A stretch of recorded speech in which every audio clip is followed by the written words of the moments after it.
Welcome back to our channel friends. मैं सुकार अपने चैनल स्टॉक्स फॉर लाइफ पे बहुत स्वागत करता हूँ। एसटीएफएल फैमिली डे फिल्म बस बात की जाए बजाज फाइनेंस की, तो आज हमें अच्छी खासी उछाल देखने को मिली और निफ्टी के टॉप गेनर में गैस बजाज फाइनेंस का नाम हमें देखने को ज़रूर मिला है। तो देखें गैस कल की बीती रात में मैंने बहुत ही late evening even late night की बात की जाए बजाज फाइनेंस के Q1 के नंबर्स का अपडेट दिया था। बताया भी था कि हिस्टोरिक लेवल पे गैस इनके जो बिजनेस अपडेट है बहुत ही अच्छे हमें देखने को मिल रहे हैं। चाहे वो न्यू लोन्स बुक की बात की जाए, इनके काशा की बात की जाए, कैपिटल एडिक्वेसी रेशियो की बात की जाए, सब में गैस इस क्वार्टर में हमें अच्छी खासी उछाल देखने को मिलेगी। एग्जैक्टली गैस डीमार्ट में भी आपको पता है Q1 के नंबर्स के अपडेट के बाद 8-10% के आसपास उछाल हुई थी और बहुत से ब्रोकर्स आए थे जहां पे उन्होंने टारगेट को रेस भी किया था, बट गैस कुछ कंसर्न भी उठाए थे। तो इसी बीच में गैस बजाज फाइनेंस को इधर पे बहुत ब्रोकर्स ने ओवरवेट करके आउट परफॉर्म का टारगेट जरूर दिया, बट इसी बीच में गैस एक सीएलएसए के जो ब्रोकर्स उन्होंने बजाज फाइनेंस को अंडर परफॉर्मेंस करते हुए 5000 के आसपास टारगेट से जरूर नवाजा है। तब कोर्स इस बात में कितना दम है और कितनी सच्चाई है मैं अपनी अनबायस कमेंट्री ज़रूर दूंगा, बिकॉज बहुत लोगों ने कमेंट भी किया था कि सर सीएलएसए की बात की जाए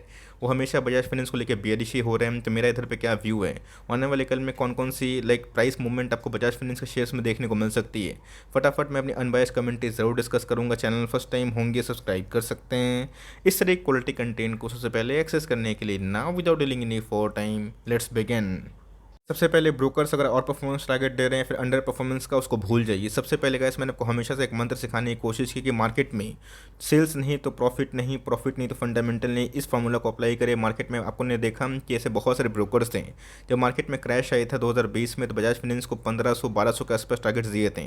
तो क्या वो मीट हुआ? बिल्कुल भी नहीं। बहुत सारे ब्रोकर्स ने टारगेट्स को अपसाइड भी दिया था, बट यस वही मीट नहीं हुआ। तो मार्केट में हमेशा याद रखिएगा फंडामेंटल से ऊपर कुछ नहीं होता। बजाज फाइनेंस की बात की जाए टॉप क्लास एनबीएफसी और दोस्तों देश में सिर्फ एक एनबीएफसी इतनी बड़ी हो गई है तो उससे काम नहीं चलेगा। आने वाले कल में गए जो इंडिया में ग्रोथ दिखाई पड़ रहे हैं, ऐसे बहुत सारे एनबीएफसी को आना जरूरी है। बिकॉज बजाज फाइनेंस की बात की जाए जिस रफ्तार से गैस हमें ग्रोथ देखने को मिल रही है, भले ही गैस बोलने के लिए निफ्टी 50 का स्टॉक हमें देखने को मिलता है, बट यस इसमें जो ग्रोथ हमें देखने को मिल रही है ये मिड कैप कैटेगरी से बिलोंग करता हुआ देखने को मिलता है। बिकॉज जो रेट गैस निफ्टी 50 में हमें देखने को मिलता है 15-20% के आसपास CAGR, ये गैस कंपनी चाहे वो रिटर्न के मामले की बात की जाए, बिजनेस ग्रोथ की बात की जाए, उससे बहुत ही बढ़ चढ़ के दिखाती है। तो देखिए आज हमें वही 300 पॉइंट 250 पॉइंट के आसपास उछाल देखने को मिला और एट द एंड में अगर आप देखें डे हाइट पे ही क्लोज स्विंग होते हुए देखने को जरूर मिली है। बात एक साल के परफॉर्मेंस के बारे में, तो ऑफकोर्स का एक साल में इसने बहुत बड़ा परफॉर्मेंस नहीं दिया। बिकॉज निफ्टी को अगर आप कंपेयर करें और बजाज फाइनेंस को कंपेयर करें तो हमेशा का ऐसी इंडेक्स को बीट करने वाला स्टॉक और शायद ही कोई ऐसा म्यूचुअल फंड होगा जिन्होंने बजाज फाइनेंस से पैसा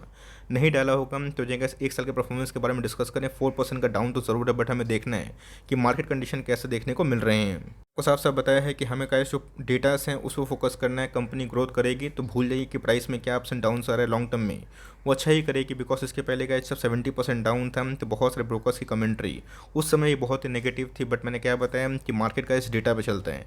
डेटा सही रहेंगे तो ऑफकोर्स जो सेंटीमेंट है उसको हरा होने में टाइम नहीं लगेगा। तो क्या उस तरह पे बाउंस बैक नहीं हुआ था? ऑफकोर्स का कोई भी कंपनी हमेशा ऑल टाइम है ये अचीव नहीं करेगी, बीच बीच में शॉक भी लगेगा, बट येस उसके बाद दोस्तों जब कंपनी बाउंस बैक करती है बहुत ही शानदार बात ज़रूर होती है। 5 ईयर्स के प्रोफाइल के बारे में अगर डिस्कस करें तो 300% के आसपास रिटर्न है। तो बोलने के लिए गए सिर्फ ब्लू चिप कंपनी है, बट ये रिटर्न प्रोफाइल हमें देखने को मिलता है ये मिड कैप जैसा रिटर्न प्रोफाइल जरूर पेश करती है। सबको बताने की आवश्यकता नहीं है कि बजाज फाइनेंस कितना बड़ा मल्टीबैगर रहा है। तो मैंने क्या बताया कि जर्नी हमेशा आसान नहीं होती, बीच बीच में गए आपको इतना निगेटिविटी फील होगा, डिसीजन लेना में बहुत ज़्यादा परेशानी फील होगी। बिकॉज अगर आप हमेशा ब्रोकर्स को देखें आप हमेशा कन्फ्यूज रहिएगा। इसलिए मैं बोलता हूँ कि हमें हमेशा सब्जेक्ट ये फोकस करना है कंपनी के सेल्स कैसे हैं, कंपनी की ग्रोथ कैसे है, कंपनी अपने पीयर से कैसा परफॉर्म करे। सबसे इंपॉर्टेंट चीज़ दोस्तों डिटेल एरिया में एनबीएफसी कैसा ग्रोथ करती है बजाज फाइनेंस को उसको दिखाया है। बिकॉज पिछले कुछ समय से गए सबको पता है जो डिटेल रिवोल्यूशन हो रहा है बजाज फाइनेंस बहुत ही आधुनिक वे से अपने जो सेल्स हैं उसको इन्हेंस करने की कोशिश ज़रूर कर रही है। लेकिन अगर आप देखें जो ब्रोकर्स के टारगेट्स प्राइस की बात की जाए ये बताना ज़रूरी समझता हूँ। मॉर्गन स्टैनली की बात की जाए MS, उन्होंने कहा बजाज फाइनेंस को 8,000 के आसपास टारगेट दिया है, 41.3% के आसपास टारगेट से नवाजा गया है। बर्स्टन की बात की जाए आउट परफॉर्मेंस टारगेट है अगर आप देखें तो CMP से 66% के आसपास आने वाले फॉरवर्ड एक साल की बात की जाए ये रिवाइज होते हुए देखने को मिल रहा है। हाल फिलहाल में देखा भी था, चाहे वो IC रेट की बात की जाए, HD सिक्योरिटीज़ की बात की जाए, उन्होंने भी गैस बजाज फाइनेंस के टारगेट्स को बढ़ाया था। बट ये CLSA की बात की जाए यहाँ पे गैस उन्होंने सेल रेटिंग दी है। तो मुझे समझ में नहीं आ रहा किधर पे CLSA का जो सेल रेटिंग है ये कितना हद तक जस्टिफाई करता है। बट ये उन्होंने गैस अपने सेल रेटिंग पे कुछ कमेंट्री दी है जिसका पता होना हम लोग के लिए बहुत ही इंपॉर्टेंट है। अगर आप टारगेट प्राइस देखें तो CMP से भी 11-12% के आसपास डाउनसाइड ज़रूर है। देखा कि सीएलएसए की बात की जाए, हमेशा ही बजाज फाइनेंस को लेकर काफ़ी बेयरिश रहते हैं। इसके पहले भी यस, इनका जो कमेंट्री थी जब बजाज फाइनेंस 7,500 के आसपास, इन्होंने बजाज फाइनेंस को 6,000 के आसपास सेल रेटिंग दी थी। बट मार्केट में आपको बताया कि मंदी की वजह से बहुत सारे स्टॉक्स में वो लेवल अचीव भी हुआ। तो ऐसा नहीं कि बहुत सारे ब्रोकर्स को हम लोग को अनदेखा कर देना है, देखना है क्या उनकी कमेंट्री है। बट यस, हमें क्या है जो जज करना है वो तो हमें अपनी स्टडी के अकॉर्डिंग ही करना होता है। बिकॉज बजाज फाइनेंस की न्यू लोन बुक की बात की जाए, ये guys 61% year on year basis से बढ़ते हुए देखने को मिल रहे हैं, जो अपने आप में गाइस 74 लाख हो चुका है। जो अभी तक अगर आप देखें तो हाईएस्ट एवर हमें देखने को मिलता है। डिपॉजिट की बात की जाए, ये भी गाइस 22% के आसपास बढ़ता हुआ देखने को मिल रहा है। तो मेरे हिसाब से गाइस जो टॉप लाइन है ऑफ कोर्स इस क्वार्टर में अच्छे होने की उम्मीद भी है। बॉटम लाइन की बात की जाए, ये भी काफ़ी अच्छे से बढ़ सकता है। बिकॉज हाल फिलहाल में आपने देखा रिटेल सेगमेंट में अच्छी खासी उछाल हमें देखने को मिल रही है, अनलॉकिंग हो चुकी है। कोविड के सच कोई बड़े आउटब्रेक हमें देखने को नहीं मिल रहे हैं, जिसकी वजह से गाइस एनबीएफसी अभी के टाइम में जो सेल्स है उसमें लीडरशिप एक्टिविटी एक्वायर जरूर कर रही है। आगे अगर आप देखें तो रिपोर्ट में गाइस मैंने कल बताया भी था कि जो इनके कस्टमर फ्रेंचाइजी है उसमें बहुत बड़ी उछाल हमें देखने को मिल रही है। कस्टमर बेस की बात की जाए 19% के आसपास बढ़ के हाईएस्ट एवर 6 करोड़ के ऊपर हमें देखने को मिल रहे हैं, जो अपने आप में गैस बहुत हिस्टोरिक है।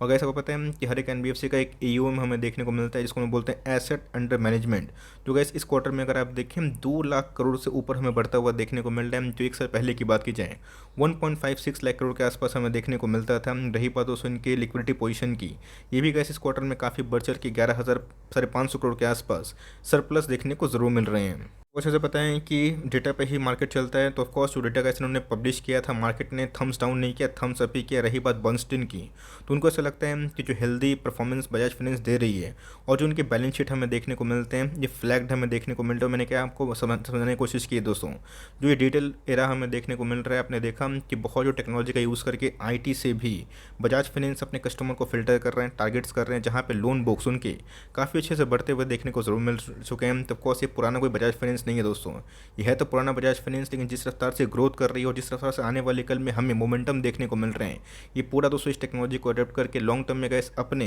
जो एवोल्यूशन को वो काफ़ी बढ़ा रही है। तब कोर्स जो बर्नस्टीन का आउट परफॉर्मेंस टारगेट है ये इसी के बेस पे हमें देखने को ज़रूर मिल रही है।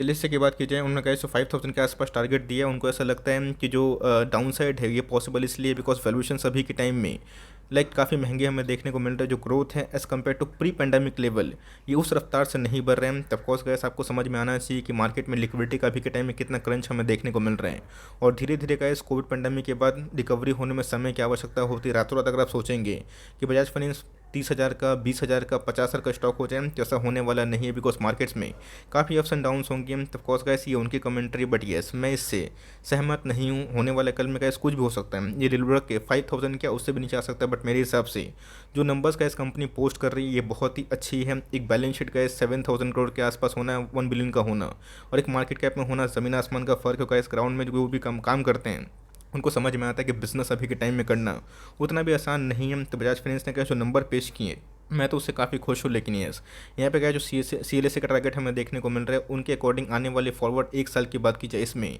और भी 10-12% के आसपास गिरावट हो सकती है। कौन सही है कौन गलत इस पे मैं टाइम वेस्ट नहीं करूंगा। लेकिन ये मैंने क्या बताया कि मार्केट है तब कोर्स हमेशा एक डाउन साइड रिस्क होता है। अगर आप उससे ओके हैं और मार्केट को दोस्तों अगर आप 6 महीना साल भर नहीं चलता वो बर्दाश्त देखने के लायक नहीं है तो मार्केट को मैं आपको एंट्री नहीं करना चाहिए। मार्केट में कभी कभी ऐसा होता है कि बड़े बड़े जाइंट कंपनी भी एक समय आके थोड़ा सा लुढ़कते हैं, बट येस कंपनी में गैस दम होते हैं तो रिकॉर्ड तोड़ वो ज़रूर तेज़ी विटनेस करती है। 3.5 लाख करोड़ के आसपास की market cap all time high से अभी भी दोस्तों हमें अच्छे खासे डिस्काउंट प्राइस में अवेलेबल है। लेकिन येस प्राइस ट्रेंडिंग की बात की जाए एक समय आपको याद भी होगा 84 के आसपास था, अभी भी गैस महंगा है। ऐसा नहीं कि आने वाले कल में इसमें गिरावट नहीं होगी, प्राइस ट्रेंडिंग एडजस्ट नहीं होगा। अगर प्राइस नहीं भागा अर्निंग्स बढ़े तो रिलेटिवली गैस कम होगा, और इसी का ही जो इम्पैक्ट हमें आने वाले फॉरवर्ड कुछ समय में देखने को ज़रूर मिलेगा। तो अगर आप अभी निवेश करते हैं और लंबे से एक अच्छी कंपनी में होल्ड करते हैं, अगर उनके बिजनेस सही है तो प्राइस चिंता ना करें। अगर डाउनसाइड होता भी है तो बहुत बड़ा डाउनसाइड नहीं है। बट येस अगर दोस्तों उनकी बात गलत निकली और इधर पर रिवर्सल होगा तो क्या करेगा। इसलिए गैस SIP जो मंत्र हैं वो सबसे इंपॉर्टेंट मंत्र मैं ज़रूर मानता हूँ। रही बात इनकी ROE की जो कंसिस्टेंट बेसिस पर 16% के आसपास है, तो मेरे हिसाब से गैस देश की बजाज फाइनेंस शान भी है, और मेरे हिसाब से लॉन्ग टर्म में गैस इसके बिना शायद से पोर्टफोलियो भी अधूरा ज़रूर है। इसी के बारे में गैस हमेशा डिस्कस करने की कोशिश करता हूँ। 2020 में जिन्होंने बजाज फाइनेंस में एक बड़ा मौका खोया आज भी वो पछताते हैं, रोते हैं। मैंने आपको साफ साफ बताया कि सेल से फोकस करें। कमेंट्री क्या आ रही है इस पर आप उत्तेजित ना हो, डिप्रेस भी ना हो, उनका काम है। उनको लगता है एक पॉइंट ऑफ व्यू देते हैं कि उनको लगता है कि सेल रेटिंग देना चाहिए, उनको सही नहीं लग रहा तो देते भी हैं। तो ऑफकोर्स कोई बाई भी करता है, ऐसा नहीं है कि सिर्फ सेल ही होता है, लोग बाई भी करते हैं। तो हमें हमेशा फोकस करना है कि कंपनी के जो ग्रोथ हैं वो कैसे हैं। तो कोविड पेंडेमिक के बाद दोस्तों कंपनी के जो बाउंस बैक हैं उसकी क्षमता आपने देखी भी। और रही बात प्रॉफिट की, तो ये भी गैस पिछले कुछ क्वार्टर से काफ़ी अच्छे बढ़ते हुए देखने को ज़रूर मिल चुके हैं। मेरे हिसाब से गैस आने वाले कल में मैं कोई भी डाउट नहीं करूँगा अगर बजाज फाइनेंस आने वाले फॉरवर्ड 3 ईयर्स में 10,000 करोड़ के आसपास एक साल का प्रॉफिट करें तो for long term gas company बहुत ही अच्छी है। बट ये शॉर्ट टर्म में गैस जो कमेंट्री आती है उससे काफ़ी लोग उत्तेजित भी होते हैं, पैनिक भी होते हैं। उसको छोड़िए, अपनी रणनीति बनाइए, बिकॉज अपनी रणनीति से ऊपर गैस इस दुनिया में कुछ भी नहीं होता। सबसे गैस बजाज फाइनेंस में जो रिवर्सल है ये कितना सस्टेनेबल होगा ये तो गैस वक्त बताएगा। बिकॉज निफ्टी में अगर फिर से गिरावट होगी तो प्रॉफिट बुकिंग ज़रूर होगी। बिकॉज उन्होंने गैस इधर पे निवेश किया था 5200 के आसपास, उनके अभी भी 10-15% के आसपास पैसे बने हैं। तब कॉस वो प्रॉफिट बुक करेंगे। बिकॉज बहुत लोग मार्केट में शॉर्ट टर्म के लिए आते ज़रूर हैं। बट ये तो पिछले कुछ समय से अगर आप देखें तो बजाज फाइनेंस में एक अच्छी खासी रिवर्सल हमें देखने को मिल रही है। आज भी अगर आप देखें तो वॉल्यूम्स में कोई कमी नहीं थी, वॉल्यूम्स हमें बढ़ चढ़ के ही बढ़ते हुए देखने को मिले। और पिछले कुछ समय से जो स्टॉक ओवरसोल्ड जोन पे था उसमें अच्छी खासी बाउंस बैक होते हुए देखने को जरूर मिली है। चलिए दोस्तों, मार्केट में क्या नेगेटिविटी है क्या पॉजिटिविटी है, हमें दोस्तों अपनी रणनीति करना है। बजाज फाइनेंस की बात की जाए 1 साल से चला नहीं है तो क्या आने वाले कल में नहीं चलेगा। अच्छी कंपनी होगी, बैलेंस शीट मजबूत होगी, सेल्स सही करेगी, प्रॉफिट सही करेगी, कस्टमर फ्रेंचाइजी सही बढ़ाएगी तो आने वाले कल में ऐसी बहुत बड़ी कंपनी आज भी है और आने वाले कल में इससे बहुत बड़ी कंपनी बनेगी। बिकॉज आज से 10 साल पहले कोई सपने भी नहीं सोचा होगा कि रिलायंस का मार्केट कैप 19 लाख करोड़ 20 लाख करोड़ के आसपास टच करेगा।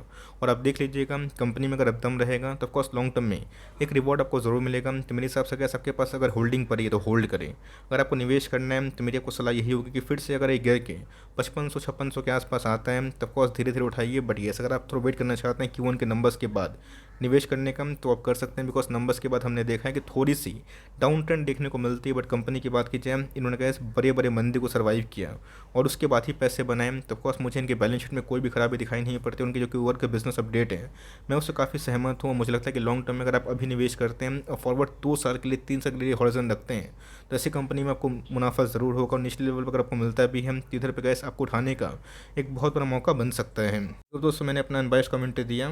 टारगेट्स की बात की जाए कोई अप बोल रहा है तो कोई डाउन बोल रहा है, उससे आप कन्फ्यूज़ मत होइए। बिजनेस पे अगर आप ध्यान दें आप कभी कन्फ्यूज़ नहीं होइएगा। तो ये छोटी सी अपडेट थी, आई होप मेरे एफर्ट आपके लिए हेल्पफुल था। कंटेंट सही लगा तो लाइक करके इनकरेज जरूर करिएगा। और चैनल फर्स्ट टाइम होंगे तो सिर्फ सब्सक्राइब मत करिएगा, बेल आइकन को प्रेस करना ना भूलिएगा वरना कोई नोटिफिकेशन आप तक नहीं पहुँचेगा। तो गैस मिलते हैं जल्द ही, तब तक के लिए bye. Thanks for listening friends, God bless you all.